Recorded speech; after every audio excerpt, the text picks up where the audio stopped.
Hey guys, it's John at John's Films. A couple weeks ago I did some render tests in SLI and non-SLI configuration Davinci Resolve. I got a lot of questions back. Hey, what about timeline mode? So today I've got for you timeline mode with many configurations across a couple different computers. So I hope it helps you as you're making decisions about what to edit in as well as what configuration of hardware to buy. Today we're going to test three scenarios. Those three scenarios run straight out of the camera with light, color, and effects, and then we've got full color, noise reduction, and effects. We'll see that on a Windows machine that's running monitoring with CAM and MSI's Afterburner. We'll have OBS doing screen capture and Davinci Resolve obviously running. Resolve will have proxy mode off, render cache off, and no optimized media used. All the footage used is 8-bit, ultra high def, H.264 from a Panasonic GH5. The test configurations that we're going to use, we have 4 of them. The first 2 will be on my Threadripper workstations, 1950X, 64 gigs of RAM. In the first configuration, I'll have one 1080 Ti. In the second configuration, I'll have 2 1080 Ti's. Both of them are going to utilize the 3 NVMe M.2 drives to separate the operating system and the run environment. Third configuration will be on my Mini-Me productivity machine. This one's just a Ryzen 5 2400G. It has integrated Vega 11 graphics, and it is running 16 gigabytes of RAM with a standard SSD. And you guessed it, I'll be adding a 1080 Ti to it to see what the difference is between the integrated graphics and the discrete graphics card. Okay, so now I will turn off my color and effects, check my Davinci Resolve. I am running one 1080 Ti on Threadripper currently. Playback, I've got my proxy and my render cache set to none. That'll be the same for all these tests. And now render straight out of camera. We can see occasional stutter, nothing really to pay much attention to. Works very well. Looks good. Now I'm going to turn on my color and effects as we step into the next section. This section has both this dynamic zoom, some transitions, and color. It's a static photo it's trying to zoom into. You notice the graphics card down here is starting to spike and hit pretty hard. It looks like the processor is not working too hard, however.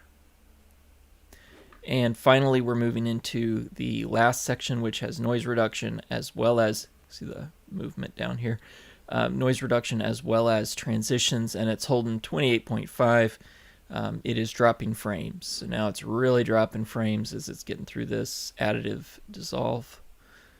Yeah, so this is tough for a single graphics card. And now we're recording in SLI mode. You can see both graphics cards here in Afterburner.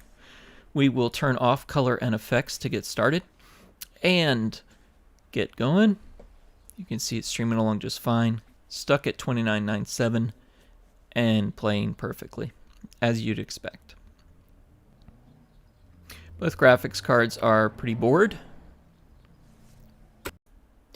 Now I'll turn back on our color and effects as we move into our next section. This section has both color, effects, and here a dynamic zoom. You can see the dynamic zoom pulling again really smoothly, even with the transitions and effects. Everything looks really good. Graphics card is hitting a couple times with some heat because of the special effects that are in place. Fast forwarding to our noise reduction section. This includes color, noise, and effects. And when I click play here, we'll see it kind of lags at first. It thinks it's at 29.97. Here it stutters for a second until the hardware gets to read ahead far enough that it can quickly stream through it. Now if I start right on a cut, I really see a difference where it drags for quite some time as it tries to catch up with it. But once it gets going and once it's reading ahead, it's able to process faster than necessary to play it. Now we're jumping to our Mini-Me machine with integrated graphics. We'll check and you can see it's got the RX Vega 11 integrated graphics on it. Again, our render cache, our proxy mode are both off. And starting with our color and effects off, we are already dragging down in the 4 frames a second. Thought it caught up, but it hangs. It is pretty painful. It is not something I would edit against at all. Jumping ahead to our next test, you can see I'll turn on color and effects, and this is where it really becomes evident that this is unusable. You do need a discrete graphics card of some sort. This just won't scale at 4K footage. I imagine if you're doing some 1080p work, you might be able to get away with it.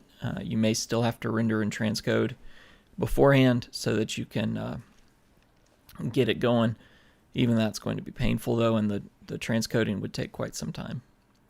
Now we jump to our noise reduction. It's almost a joke to move here, the transitions. I'll hit play and nothing happens. Processor starts to spike, speed goes up, heat goes up, but nothing happens. Quite painful. Now I have Mini-Me, my 2400G Ryzen platform with integrated graphics, now has a discrete graphics card in it. If we check the processor, we can see that it's already running a little warm, just having to load up this application. Graphics card was down at 26 degrees Celsius. Starting this with the discrete graphics card, you can see I get to 2997 in the scenario with no color and no effects. It is running okay. It does look like it gets a little choppy. The readout thinks it's spinning at 30 frames a second, but in fact, I've got kind of a jumpy interface. I'm now adding color and effects to it. Again, through the dynamic zoom, as I hit play, you can see that it's now kind of spinning ahead and then getting clunked up. The whole time it thinks that it's 30 frames a second, 2997, but really the output, and it's probably slowed a bit by the OBS. Here's some transitions. The OBS screen capture will put an overhead on this, so that is part of this, but I really think this 4-core 8-thread 2400G is not strong enough to be an editing rig here. And this noise reduction is just painful. As I start in it, especially if I start right here on a cut, I've got 0 frames a second for quite some time there. I don't think that this is necessarily usable. If you allowed proxy and read ahead, it's probable you could get by with this. Maybe do a half proxy and then allow for optimized media. And of course, if you were to pre-render this, it would take some time. So we'll try it here at a half resolution of proxy and see what it looks like. Loads up. Here we go. We can see exactly what's going to happen through our 4 cores. Notice it's showing 6. There's 8 threads that are running in here. A little bit better maybe. Still thinks it's running 30 frames a second, but really you're going to need something that's clocked a little faster and more cores to be able to spin through some footage. Likely a 1700X would be the best bargain buy right now. I think I saw it on Newegg today for $180, new in box. And here you can definitely see that it is thermal throttling. As it gets locked up at the top, it has to cool off, and that's the result. And as promised, here is an average of 3 runs in each of the configurations, rendering a 4K, 8-bit colored, with effects and noise reduction. You see that the integrated graphics took 56 minutes on average to run. That's 3,363 seconds. That was forever.